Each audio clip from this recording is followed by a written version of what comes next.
commencerai l'enregistrement du troisième ETD pour le module DSP. Donc, comme à chaque fois que nous devrons commencer un nouveau TD, donc nous devrons ouvrir un nouveau fichier. Pour notre cas, nous allons ouvrir un fichier, je vais l'appeler TD3. L'emplacement, ça sera lancé. Par la suite, je lance Code Composer.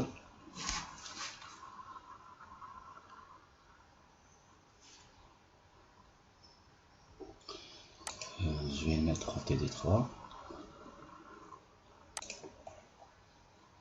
Voilà l'emplacement TD3 et je clique OK.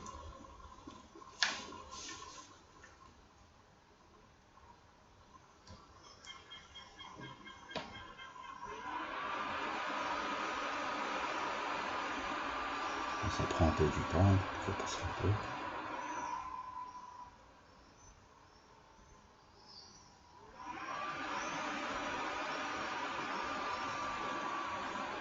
Voilà, donc vous allez être dirigé directement vers l'espace de Code Composer. Je commence directement la conception de mon projet, donc New Project.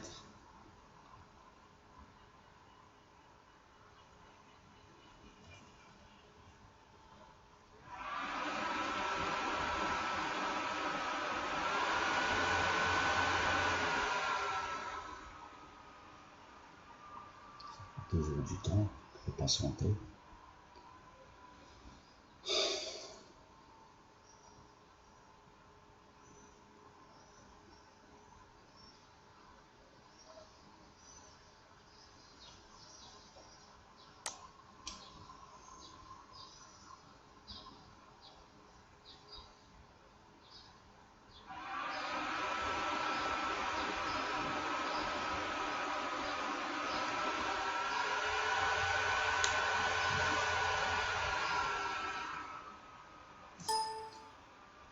Voilà, donc le nom du projet c'est TP3.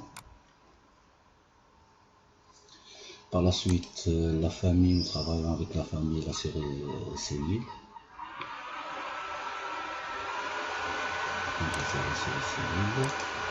La variante c'est le TMS 300VC67XX, le kit c'est DSK6713. Vu en plein confinement, donc vu qu'on est en plein confinement, donc on travaille sous simulateur, donc nous allons utiliser le simulateur de Texas Instruments. Donc cet espace là, il faut la garder tel qu'elle est, et par la suite ici, donc il faut spécifier un petit assembly only. Donc nous allons travailler en langage assembly. On clique finish.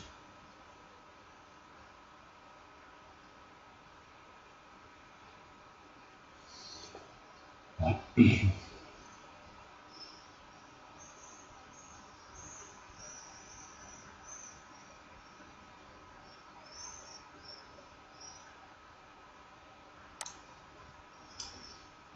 Je vais là. Je commence la construction de mon projet. Donc je vais aller au processeur. 27, la série 67. Optimisation, je mettrai un 1. S'il n'a pas beaucoup d'importance, on va encore aborder ce volet-là. Include action, je rajoute tout ce qui est périphérique concernant fichier d'entête concernant la série civile.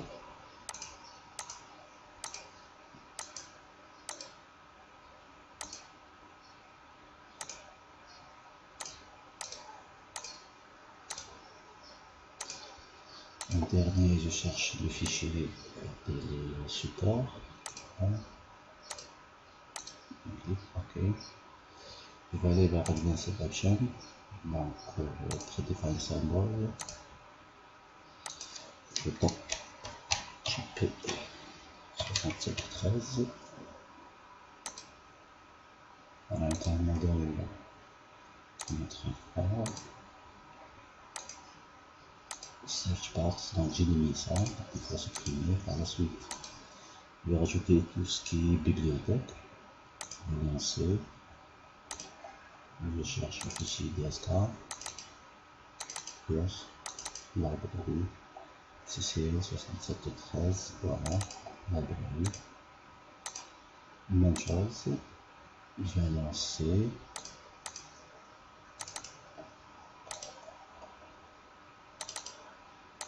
Civil 26713, library 26713 BSL, dans support langage, file system, on sait, ici, library, RTS 67, voilà. Et je clique OK. À partir de là, je clique OK. Donc maintenant, je vais rajouter le code source. Donc je vais cliquer Install, aller dans mon bureau, donc TD3, je rajoute ce fichier, même chose, function, et vecteur. Une fois terminé, donc je vais encore configurer le simulateur.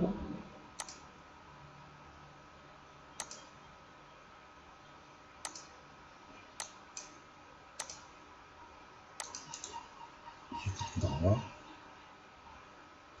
File, Target Configuration, Finish. Et je clique ici et je configure directement le simulateur de Texas Instruments. Et je sauvegarde et je reviens ici. À partir de là, je vais commencer à débugger mon projet. Donc je clique debug et j'attends le débugage de mon projet.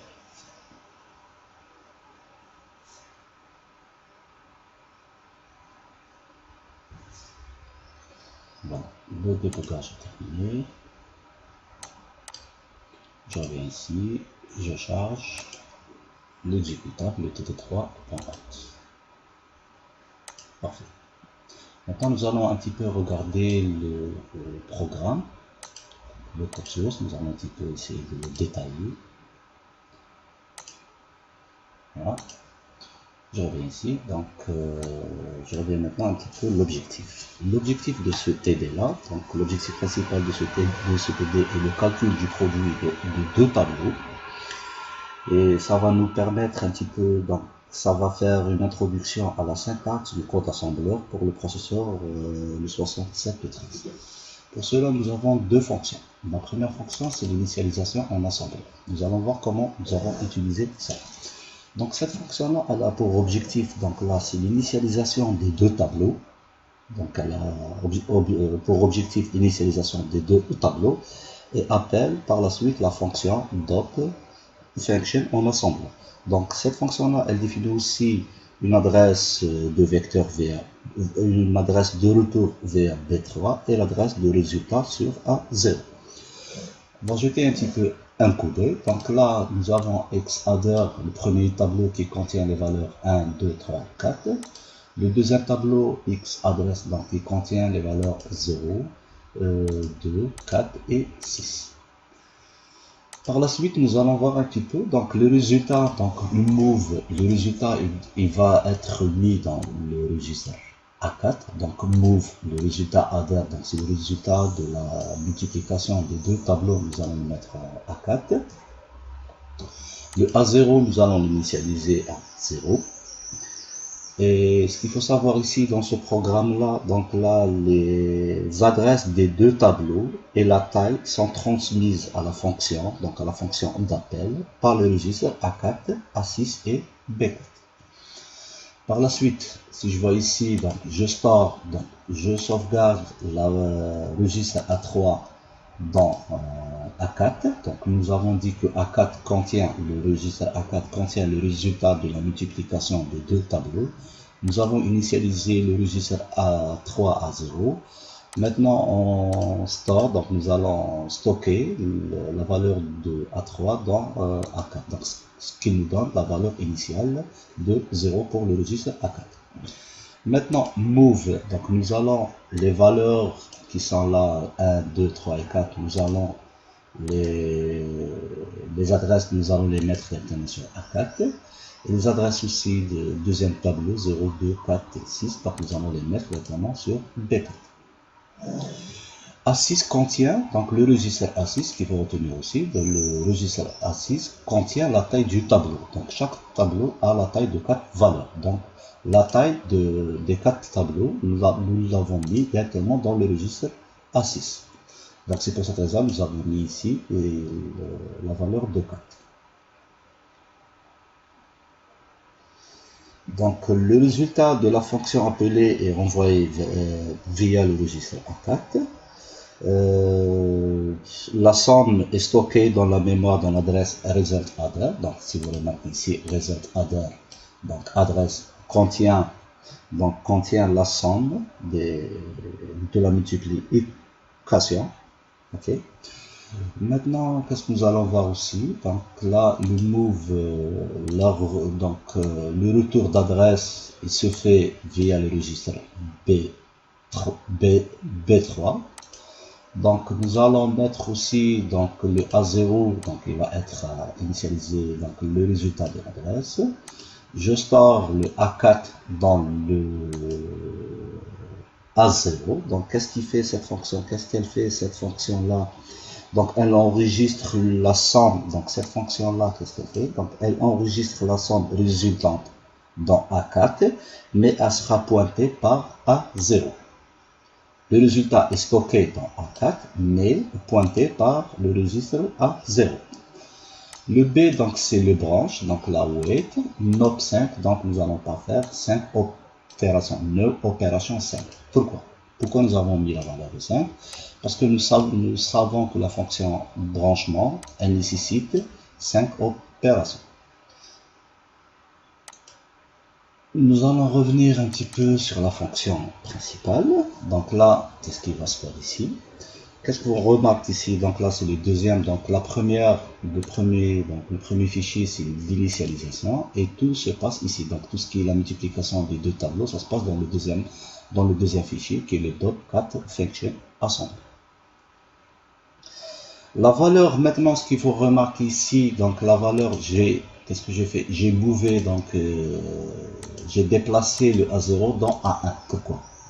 Donc la question est très simple. Vu que la valeur du nombre de boucles a été déplacée vers A1, pourquoi? Donc nous avons déplacé la valeur des boucles de A6 en A1. Parce que A6 ne peut pas être un registre conditionnel. Nous savons très bien quand dans le 6713, les registres conditionnels, nous avons le A1, le A2, le B0, le B1 et le B2. Donc là, on ne peut pas mettre un registre conditionnel en A6. Donc c'est pour cette raison, la valeur qui est dans le A6, nous allons la mettre directement dans A1. Par la suite, le A7 est utilisé comme un accumulateur. Donc l'accumulateur, nous allons le mettre directement, l'initialiser à 0. Donc c'est pour cette raison-là, nous avons mis la valeur 0, A7. Par la suite, la boucle. Donc là, nous allons utiliser les instructions donc LDH. Donc c'est le chargement. Donc le LDH charge les adresses des deux tableaux dans A2 et B2. Donc, et B2. Si je prends un petit peu cette fonction, donc qu'est-ce qu'elle fait? Donc elle charge le contenu en mémoire pointé par B4 dans B2. Et par la suite, le registre B4 utilisé comme pointeur, donc le registre utilisé comme pointeur, c'est le registre B4.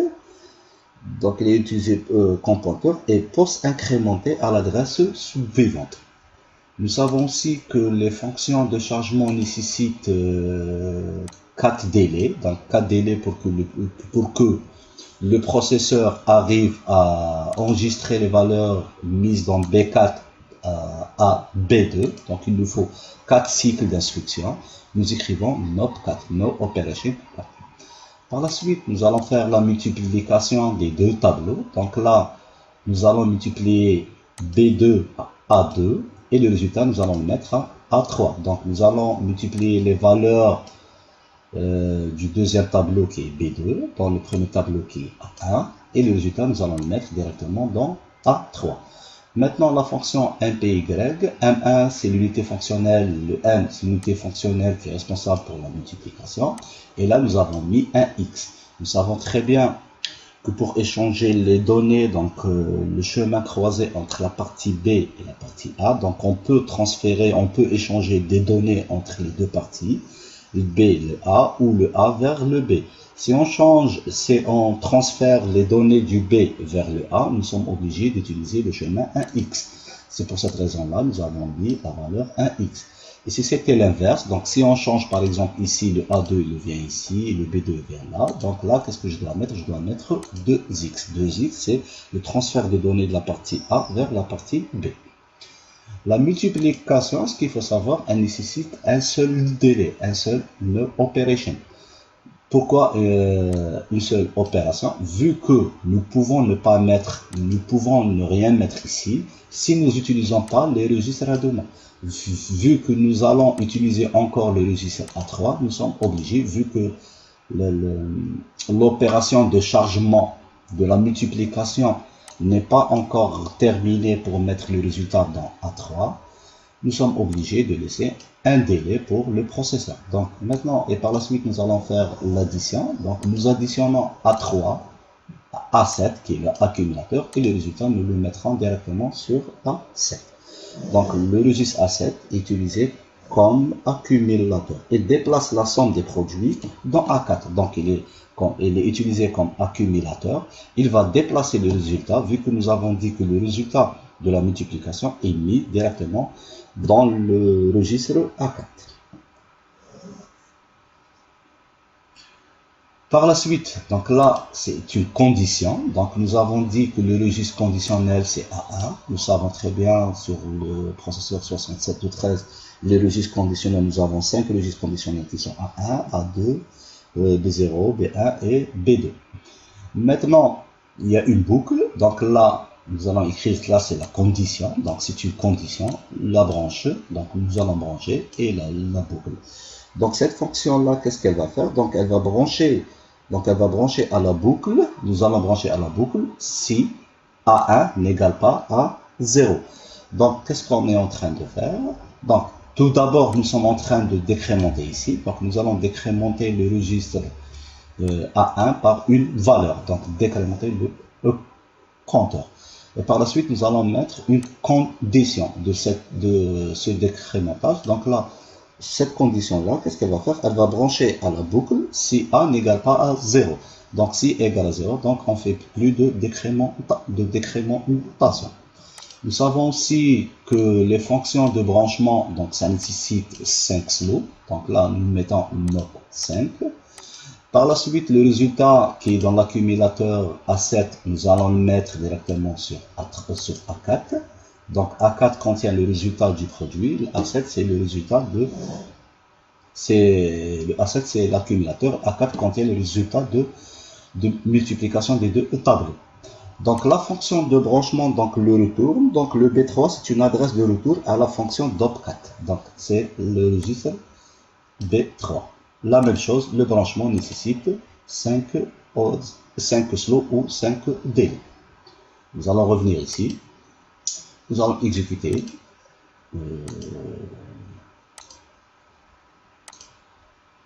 Nous allons voir qu'est-ce qu'il fait ce programme.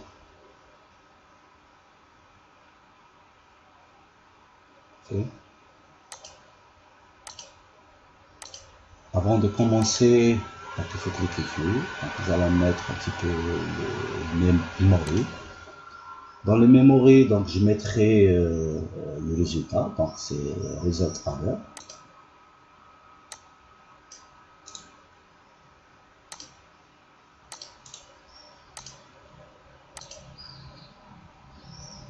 Par la suite, je vais aller vers les registres. Donc, je vais faire les paires de registres pour voir un peu plus clair le résultat. Donc, je vais télécharger encore mon programme. Parfait. Par la suite, nous allons mettre un breakpoint. Nous allons mettre un breakpoint ici sur la fonction de branchement. Pour mettre un breakpoint, donc il faut cliquer directement ici Donc, cliquez là et mettre toggle breakpoint. Une fois votre breakpoint est mis, donc là vous allez voir une boule en bleu.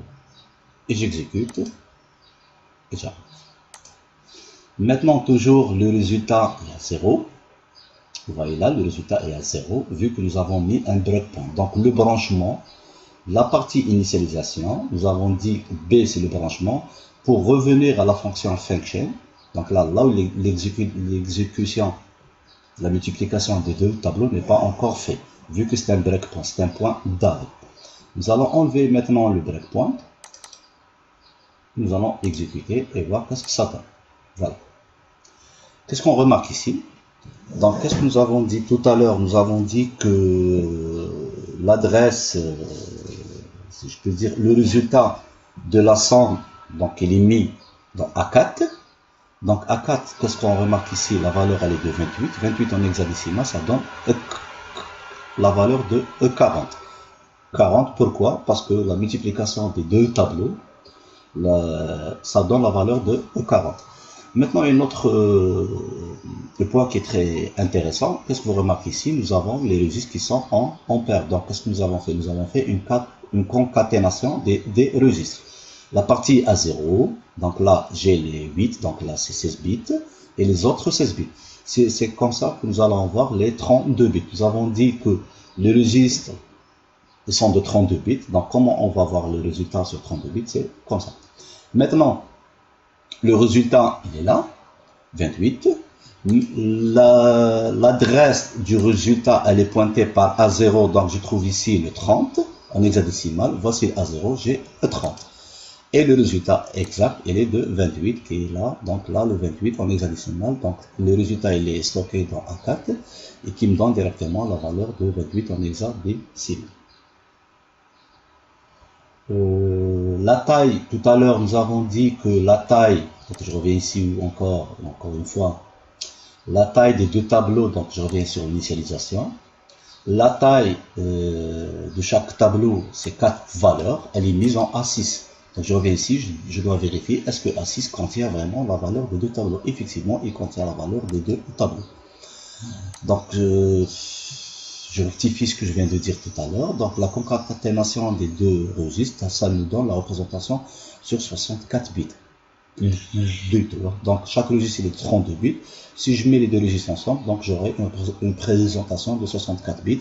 Pourquoi? Parce que nous avons dit que le 6713 peut prendre les valeurs en virgule flottante, donc la représentation en virgule flottante sur 32 bits, sur une certaine précision, et en double précision qui est de 64 bits.